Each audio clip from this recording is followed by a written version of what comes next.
আগামী দিনে দুর্নীতি বিরোধী এই আন্দোলনকে আরো শক্তিশালী করার প্রত্যাশা ব্যক্ত করছি। প্রিয় সংগ্রামী বন্ধুগণ, আমাদের একমাত্র কাজ এখন থেকে বাংলাদেশের দুর্নীতি মুক্ত করতে হবে এবং দুর্নীতির বিরুদ্ধে জিরো টলারেন্স নীতি ঘোষণা করতে হবে। সংগ্রামী বন্ধুগণ, প্রিয় বন্ধুগণ, এই মুহূর্তে আমাদের মাঝে বক্তব্য রাখবেন দুর্নীতি বিরোধী ছাত্র জনতা আন্দোলনের অন্যতম সমন্বয়কারী, সাবেক ছাত্র নেতা, ফ্যাসিবাদ বিরোধী আন্দোলনের অন্যতম রূপকার, জননেতা দীপক শীল।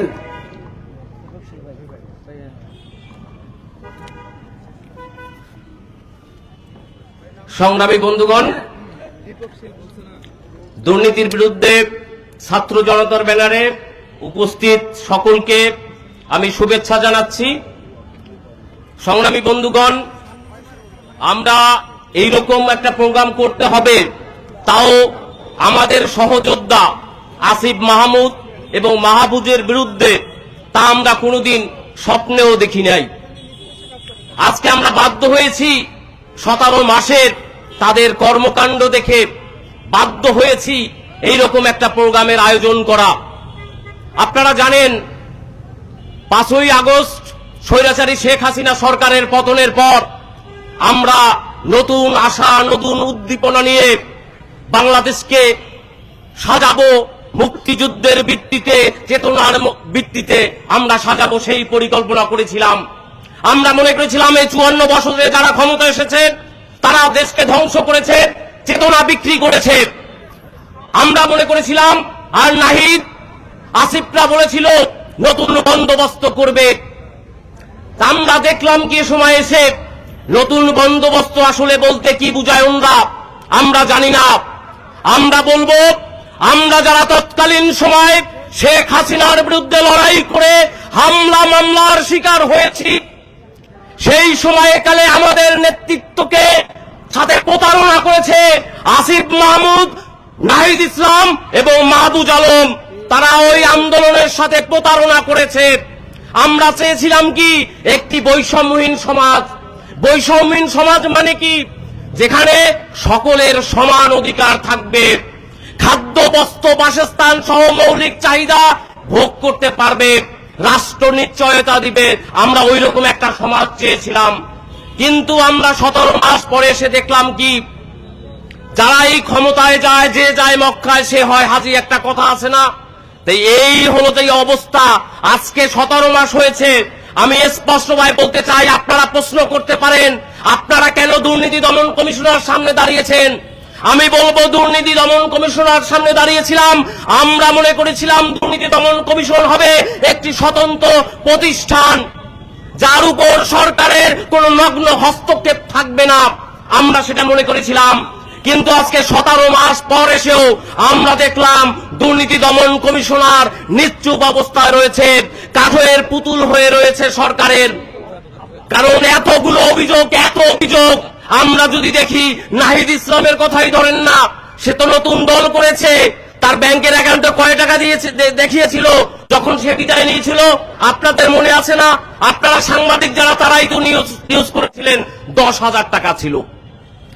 10,000 টাকা দিয়ে এত বড় একটা পার্টি, যে পার্টি উদ্বোধন করেই তার কয়েকদিন পরে কোটি টাকা খরচ করে ওই হোটেল ইন্টারকন্টিনেন্টালে ইফতার পার্টির আয়োজন করে, সেই টাকার উৎস কি দুর্নীতি দমন কমিশন কি জানে?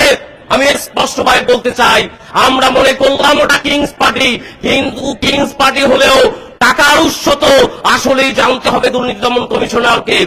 সংগ্রামী বন্ধুগণ, আমরা বলতে চাই, এই যে বৈষম্যবিরোধী ছাত্র আন্দোলনের, এদেরকে সবাই তো আমরা চিনি, আমাদেরই তো জুনিয়র ছোট ভাই।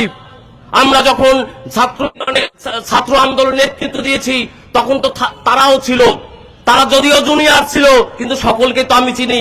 আমি বলতে চাই একবারে 100% নিশ্চয়তা দিয়ে, মানে আজকে কোটি টাকার গাড়িতে সার্জিদ হাসনাত পাটোয়ারিরা ঘুরে বেড়ায়, আমি বলতে পারি এদের কাছে এখনো যে আপনারা খবর নেন হলপাড়ায়, ঢাকা বিশ্ববিদ্যালয় হলপাড়ায় চায়ের দোকানে এখনো তাদের কাছে বিল পাওনা আছে।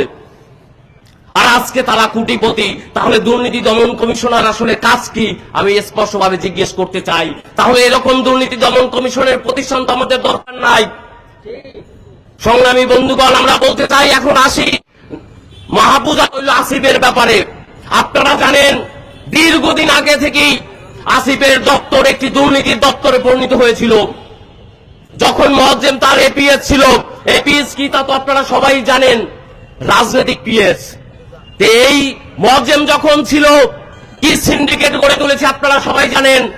তার নামে প্রায় 300 কোটির উপরে টাকার দুর্নীতির অভিযোগ রয়েছে। কিন্তু সেই অভিযোগের প্রেক্ষিতে কি করা হলো? তাকে ওইখান থেকে অব্যাহতি দেওয়া হলো না, নিজে সরে আসলো। তারপরে দুর্নীতি দমন কমিশন কি করলো? তদন্ত করলো। সেই তদন্তের কতদূর আমরা জানতে চাই। সে ড্রাইভার তো কোনোভাবে ওই আসিফ এড়াতে পারবে না, কারণ সে ওই মন্ত্রণালয়ের উপদেষ্টা। আমরা তো সব জায়গায় শুনি, সাংবাদিকরাও শোনেন, অভিযোগের তো শেষ নাই। এই স্থানীয় সরকার এবং সমবায় মন্ত্রণালয় থেকে শুরু করে ক্রীড়া মন্ত্রণালয়, তথ্য মন্ত্রণালয়, একটা ফাইল নড়চড় হয় না টাকা ছাড়া। এই কথাগুলো তো আমরা শুনি। প্রমাণ করার দায়িত্ব রাষ্ট্রের, প্রশাসনের। কিন্তু তারা কি করছে? আমাদের তো সেই পরিবর্তনগুলো হচ্ছে না। আজকে 17 মাস পার হচ্ছে, সেই যে পুরনো বন্দোবস্ত, শেখ হাসিনার আমলাতন্ত্র, সেই আমলাতন্ত্র দিয়ে লুটপাট দুর্নীতি করে যাচ্ছে এই নতুন উপদেষ্টারা। আমরা বলতে চাই, আপনারা দেখেন নাহিদ যখন তথ্য উপদেষ্টা ছিল, তার এপিএস এর বিরুদ্ধে সেই একই কেলেঙ্কারি, একই দুর্নীতি হয়েছিল। কই তার এখন পর্যন্ত কোনো সুরাহা করলেন না। আজকে নির্বাচনের তফসিল ঘোষণা করবে, তার আগের দিন কালকে সাংবাদিকদের ডেকে নিয়ে তার ফিরিস্তি শোনালো 13 মাসের। কিন্তু ওই দুর্নীতির কথা আসলে কোন সাংবাদিকরা প্রশ্ন করলেও এড়িয়ে গেছে। তার কোনো সঠিক জবাব দিতে পারে নাই আসিফ মাহমুদ। তাহলে আসলে আমি বলতে চাই যে আসিফ মাহমুদ তো নিজেই বলেছিল, আপনাদের মনে নাই, যে জাতীয় নির্বাচনে একজন প্রার্থীর যদি নির্বাচন করতে হয় তার কমপক্ষে 15 থেকে 20 কোটি টাকা খরচ করতে হয়। বলে নাই? অবশ্যই বলেছে, আপনারা জানেন। তাহলে আমি প্রশ্ন রাখতে চাই, নিশ্চয়ই এই 17 মাসে একজন উপদেষ্টার 20 কোটি টাকা সৎ পথে ইনকাম করার সুযোগ নাই। তাহলে সে 20 কোটি টাকার অধিক বেশি ইনকাম করেছে, দুর্নীতি করেছে, লুটপাট করেছে। তা না হলে নির্বাচন করতে পারে না সে। আমরা দুর্নীতি দমন কমিশনকে আজকের এই সভা থেকে হুঁশিয়ার করে দিতে চাই, অবিলম্বে আসিফ মাহমুদ, সজীব ভুইয়া, মাহবুব আলম এবং তার এপিএস দের গ্রেপ্তার করে জিজ্ঞাসাবাদ করতে হবে। আর যদি গ্রেপ্তার করে জিজ্ঞাসাবাদ না করা হয়, এই দুর্নীতির লুটপাটের সঠিক তদন্ত এবং বিচার না করা হয়, তাহলে আমরা ছাত্র জনতা চুপচাপ বসে থাকবো না। মনে করেন না যে শুধু আপনাদের নেতৃত্বেই শেখ হাসিনা সরকারের পতন হয়েছে।